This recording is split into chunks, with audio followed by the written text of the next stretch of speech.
Boa noite, pessoal, para todo mundo que está aí, né? Quem for entrando aí durante o nosso webinar vai pegar o assunto no meio, mas fiquem à vontade aí para fazer perguntas, para me interromper, tá bom? Acho que a gente deve ter um momento no final também para perguntas, mas é mais um bate-papo, tá? Então eu vou falando do material, mas se vocês quiserem, já podem até mandar perguntas no chat. Se o Ioris também perceber alguém com a mão levantada aí, tá? Ioris, me avisa aí e a gente vai trocando, tá? Então, vamos lá, esse tema aqui, constelação sistêmica profissional e organizacional, até separei em dois, porque constelação sistêmica é uma ferramenta que a gente vai falar dela aqui um pouquinho, mas ela tem diversas aplicações, né? Ela começou aí nos sistemas familiares, mas a gente consegue aplicar em todo e qualquer sistema vivo, né? Se é um sistema que tem pessoas, a gente consegue aplicar. Então, hoje eu vou focar um pouquinho mais na parte profissional e organizacional. Então, como a gente leva isso para as empresas, como pode ajudar, né, as organizações, ou o desenvolvimento de carreira também. Vou começando aqui, né, fazendo as apresentações. Eu sou a Bianca, eu sou fundadora da Lente Sistêmica, é uma empresa que está nascendo esse ano, mas ela vem sendo incubada aí desde 2019, então fiz vários experimentos com pensamento sistêmico e depois com a constelação sistêmica também, em algumas organizações por onde eu passei. Meu trabalho com sistemas, na verdade, é antigo, eu comecei na área de tecnologia, ou seja, com desenvolvimento de sistemas. Depois eu descobri a agilidade, né, que é natural, a gente em tecnologia acaba indo para esse lado, conhecendo.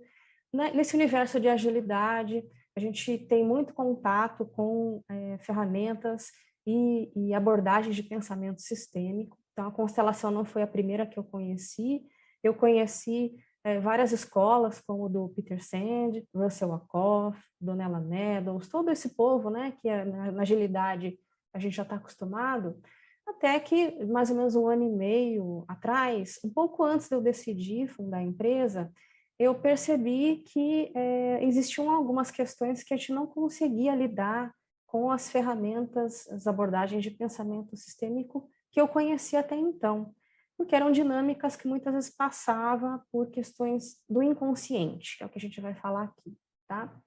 Então, por isso, né, surgiu então a ideia de criar aqui a lente sistêmica.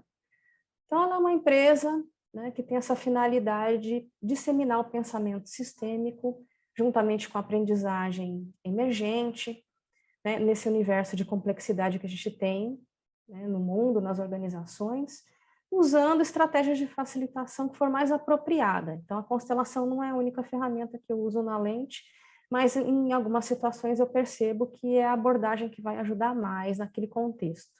E eu pretendo formar também multiplicadores, tá? Então, haverão treinamentos aí, depois eu passo uma pesquisa, se você puder, Ioris, compartilhar até no chat aí, ou no grupo de vocês aí de WhatsApp, quem quiser, tiver interesse de responder, aí eu vejo se cabe para esse grupo aqui propor depois um treinamento de constelação.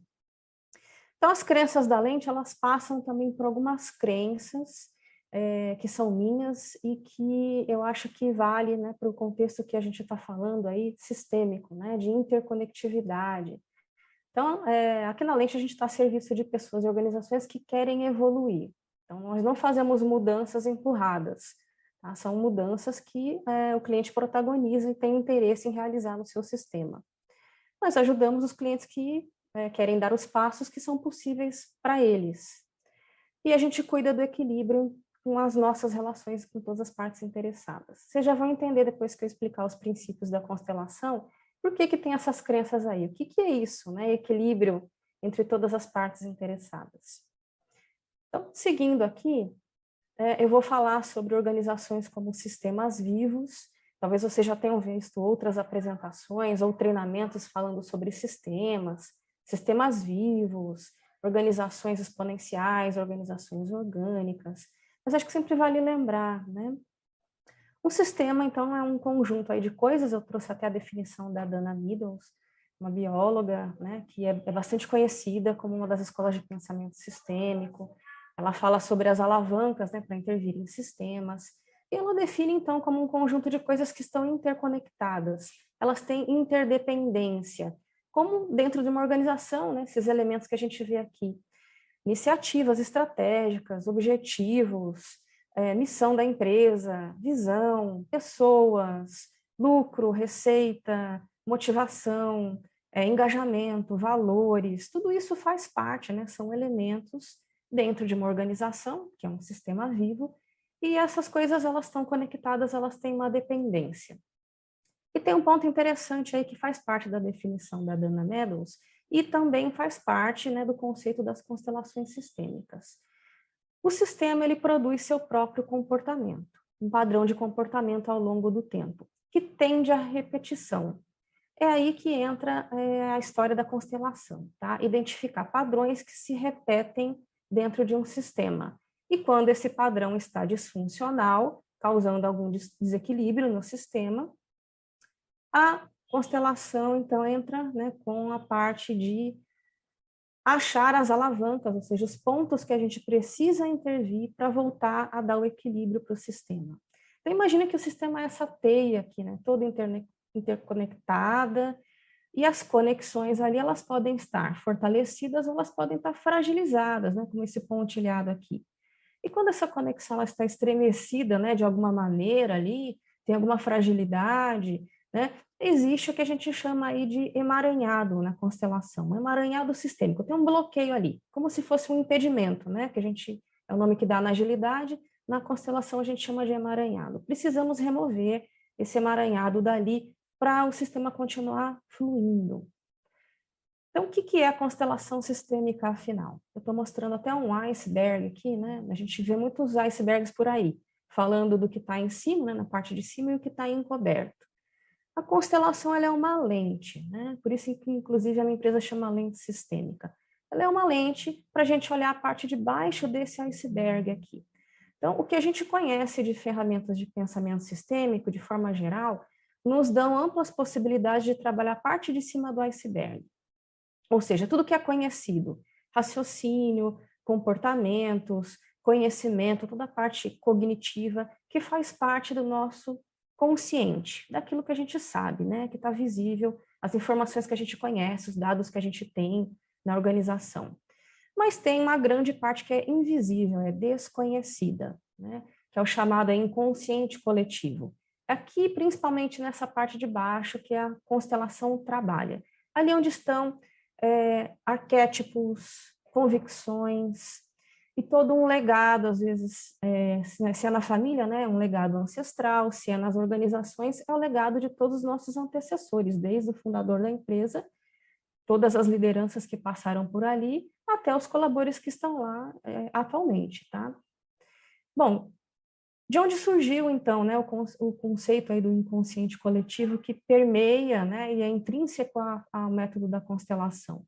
Ele foi proposto por um psiquiatra aí, né, o Carl Jung, né, que todo mundo aí ou conhece, ou já ouviu falar alguma vez na vida, principalmente quem trabalha em RH, sabe que ele é o pai da psicologia analítica. Ele propôs esse conceito de inconsciente coletivo como se fosse assim, uma grande biblioteca, né, de onde a gente pode extrair informações e colocar informações lá também, e que a gente acessa de forma inconsciente. Então, alguns, né, brincam, né, a área, por exemplo, de propaganda e marketing usa muito isso com as mensagens subliminares. Existem, né, os arquétipos que todo mundo conhece, né, pai, mãe, vida, morte, são conceitos que são compartilhados coletivamente, né, pela humanidade. E o inconsciente coletivo, a gente diz que ele é imagético, ou seja, formado por imagens, principalmente. E é cheio de conceitos pré-concebidos ali. A constelação, ela foi moldada para fazer acesso a esse campo de informação. Por isso, ela é uma ferramenta visual, né? Ela faz o mapeamento dessa parte aí de imagens. E ela tem aí duas figuras principais. O constelador sistêmico é um facilitador, como se fosse um coach, e naturalmente um cliente, alguém que está interessado em fazer uma mudança, olhar uma questão, um tema.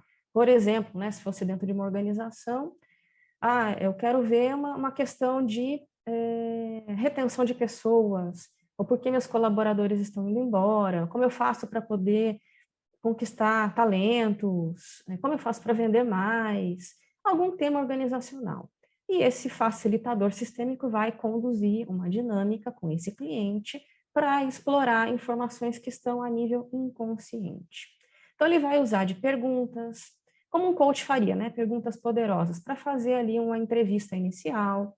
Ele vai usar a escuta ativa, ele vai construir hipóteses baseadas em dinâmicas, né, que já são conhecidas e mapeadas pelos criadores da constelação sistêmica, e ele vai tomar essas hipóteses como pontos de partida para a dinâmica de constelação.